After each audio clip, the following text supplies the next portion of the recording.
Another often overlooked feature of a good relationship is somebody who has like a structured onboarding or training program. Would you say, like, for sure, regardless of if it's a specialty, a surgical, non-surgical, whatever job? We've seen multiple people, not when I say fail, the PA is not failing, but not thrive and end up leaving because they have no structured training. They show up and it's just assumed that they're going to know a lot of stuff that is on the job training. I mean, no matter what we learn in school, no matter what specialty, family practice, whatever you end up doing, there is an on the job training that takes place.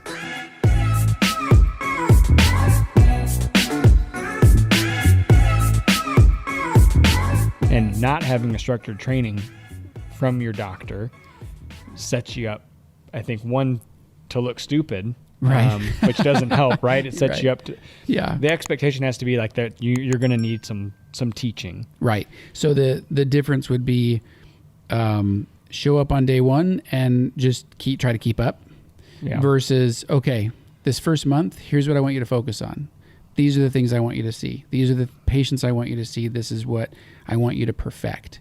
And then after that, we're going to go on from there. And I think you mentioned to me one time your first job or one of your first jobs, talking about the response you'd get from your doctor was, that's a 3-month thing. Oh, yeah. That was a great... I expect you, I don't expect you to know this today.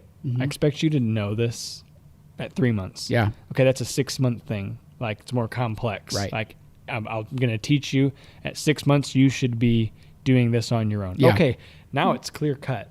All right, these are the expectations. This is what my role is. Right. Versus, I can't believe you didn't know that. Yeah.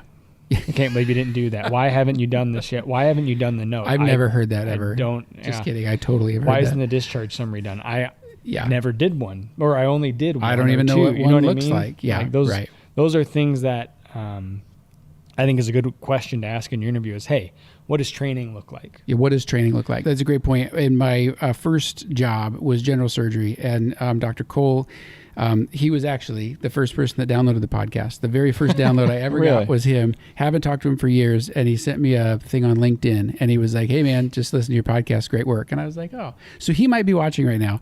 So Dr. Cole, thank you so much. You were a great teacher, a great mentor. So he would say, that's a 3-month thing. That's a 6-month thing. If I missed a hernia or something like that, he would say, you know what, that's a 6-month thing, which told me 2 things. One was it was a difficult skill to learn. It was going to take some time. So that kind of took me, I was off the hook for a little bit. I mean, I needed to learn it, but he wasn't mad that I didn't know it. But then the second thing was I needed to know it, especially by 6 months. So if there was something that was a 3-month thing, that was something I needed to learn a little faster, or maybe it was a simpler concept. But so that was all good. But if you have someone that doesn't have any sort of, we'll just figure it out. We'll figure it out. I'll figure it out. Yeah, you'll catch on. Well, hold on. What do I need? Like, what's most important for me to learn? Like, if you're in a family practice office, don't start with like the super sick diabetic patient that needs like crazy diabetic management. Yeah. Start with a simple new patient intake. Yeah. H&P. Sports physicals. Physicals. Things that we know, but it just so you get a comfort level. Right. You shouldn't be doing the big stuff. But whoever's training you needs to say, okay, so the first month we're gonna work on colds and ear infections and sinus infections. Okay, so anyone that has those symptoms, they're coming to you. Great. And at a year, I want you to be seeing your own patients. Yeah. If I can't see them and they need to get in, I want you to be able to take care of most stuff. I want you to have your own clinic, your own schedule. You book your days on, you book your days off. Like, that's incredible because then you have a goal to work towards. I think that's important. Good. Let's see. The other thing, I don't know how this applies, I guess, this isn't necessarily a sign of a good PA-MD relationship, but at least it demonstrates the MD's understanding of what we can do, our value, is to ask, what other opportunities could there be in the future for me? Either within the practice. Is it a leadership role, like a head PA position or something like that? Is there Do they provide a representative to the hospital medical staff? You know, what other opportunities are there? And if they're like, I don't know, you just see patients, like that seems pretty impersonal. Like they don't really know what a PA could do. But if someone's like, oh, you're a valued member of the medical team, and here's other things that our PAs in the past have done, they are at least paying attention. They've done education for the nursing staff. They've done outreach clinics or things like that that help grow the practice. Or, oh yeah, we totally could see you starting your own type of special clinic or something like that. Right. Would be more of what you're looking for, I think, in that type of question, right? Right. Versus, I mean, you're going to come in and you're going to do your job. Yeah, you're going to come in, you're going to do some notes, and you're going to take the people I don't want to see. Yeah, exactly. It's the value thing again, right? Like, what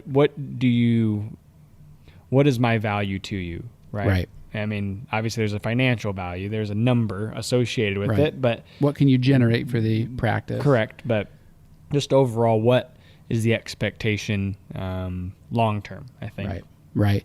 You know, there's a difference between a practice. We have to understand that there's definitely a financial component to this. If you're losing money for the practice because you're not generating enough revenue or you're not efficient, that's a problem. But if you, a lot of places will look at the PA and maybe say, you know what, the physician might see patients every 15 minutes, but we want the PA to see patients every 20 minutes.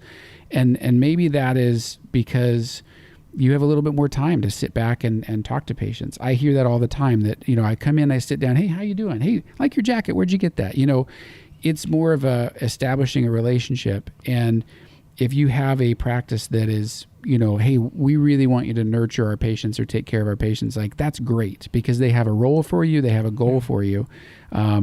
If it's like, hey, if I'm seeing people every 15 minutes, you need to keep up, and if you can't, then you don't belong here. It makes me a little bit nervous.